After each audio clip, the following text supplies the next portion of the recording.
more guys coming up and doing it. So it's just never going to end. Yeah, Mark, what about you? What do you see out there? I know you've been to Memphis many times, and you've traveled all around the globe doing this thing. What do you see? It always amazes me the different demographic that comes to these shows. You know, from little kids to older people. It's just, I think the future of Elvis is pretty secure. Yes. Because there's a lot of young kids coming up that are enjoying it.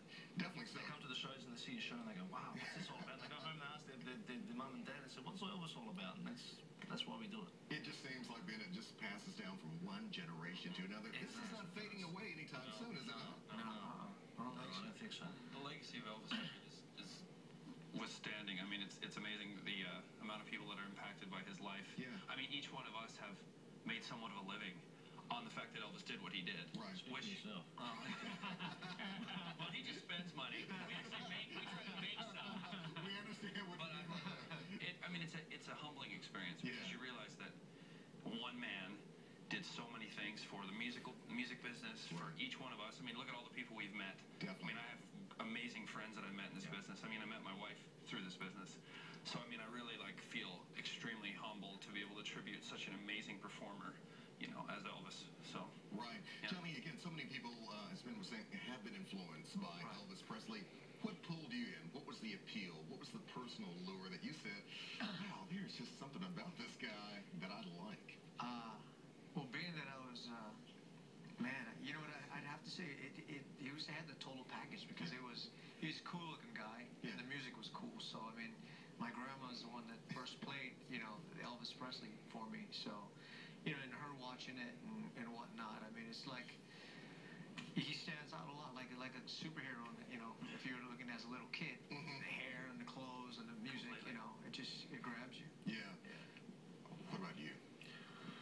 Well, Alex, I guess it was the styling, his style, his fashion, the way he wore his hair.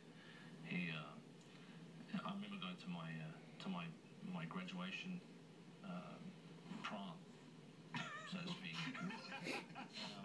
and I was wearing the black and white shoes. Everybody else, you know, came in a normal rented tuxedo. I was like, no, I came in the 50s get up, not, you know, just black and white shoes. I got you. And all that kind of thing, and the white jacket with a single lapel, you know, that kind of stuff. And it was, I wanted to look, I like that 50s. Yeah. His style was incredible for me. Definitely so. Yeah. Ben, what about you? What was it about the lure of this guy that kind of pulled you in as well? Well, I mean, to be honest, I really wasn't an Elvis fan growing up. I mean, my parents were, but I kind of, I was born in the 80s, and Elvis wasn't really big at that time. I mean, he was still a legend, but he's come back into the scene so much now.